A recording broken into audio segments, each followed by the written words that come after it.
privilege and things like that.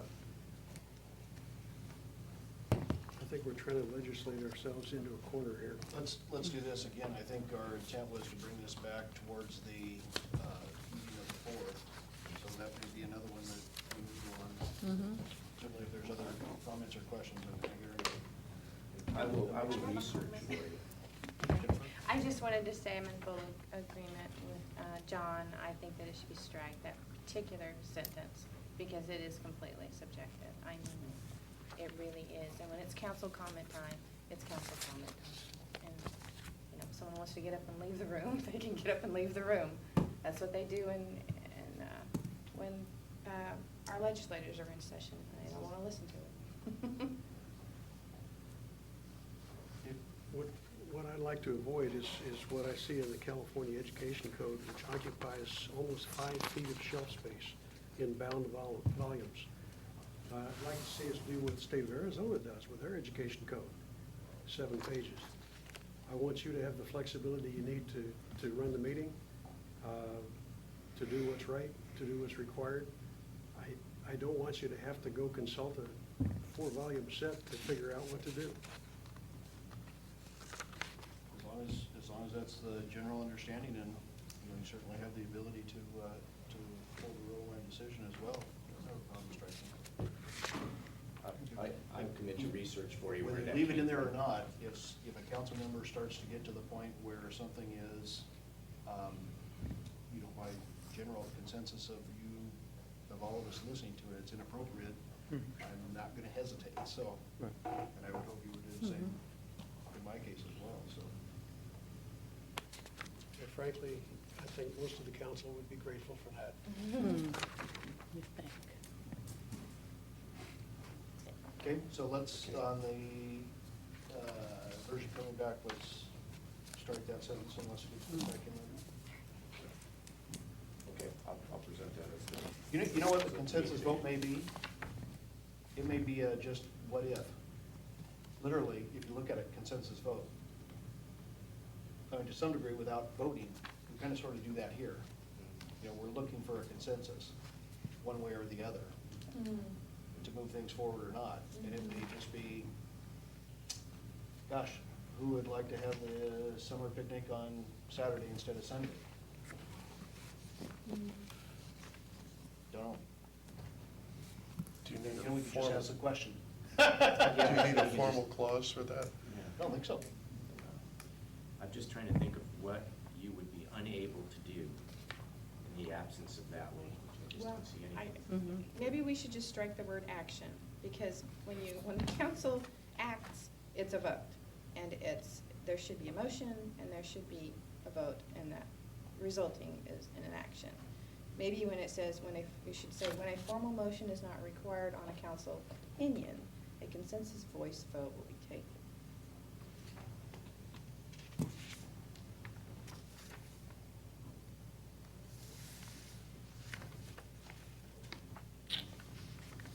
I'm not sure what a council opinion is. I'm not sure either. It could be what we were talking about with respect to this letter, potentially. But we would bring that back. Well, we're not bringing that back on an agenda. You did kind of a straw poll on that. Maybe that's what you It's did. an opinion. Maybe it was what we just did. It's a consensus opinion, not an action. Could be, maybe that's what it was, what you just did, except you didn't go around, but you did ask everyone sort of express their opinion. It's not doing any harm there. Especially if we can't come up with an instance. Yeah. I will bring it back the way that was suggested, and you can discuss it more the next Okay. time if you think you should. Okay, I think we were on the consensus of motions. Moving past 5.1. This is an area where you'll recall in 5.3 by your own rules, and these are different than what's stipulated in Robert's rules.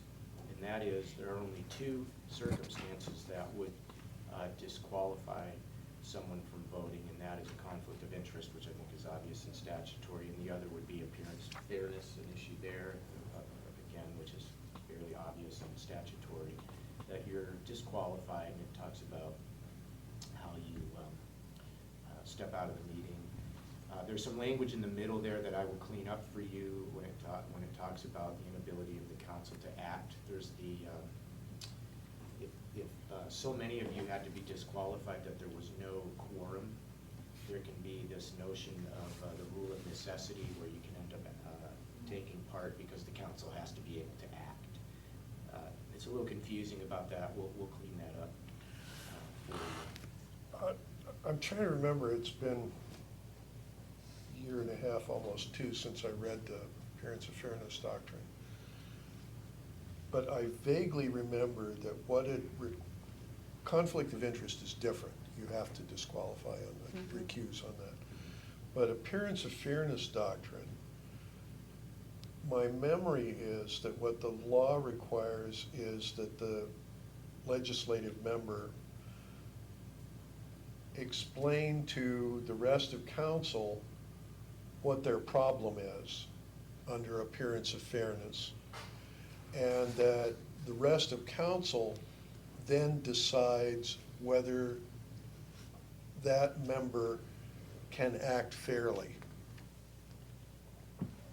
Right, this section doesn't describe the process for determining if you're disqualified under the Appearance of Fairness Doctrine. It just says that if you are, that you wouldn't vote, but we could elaborate and introduce that into the rules if that would. Yeah, I can't remember whether that's black letter law in the statute or whether it's just in the MRSC pamphlet.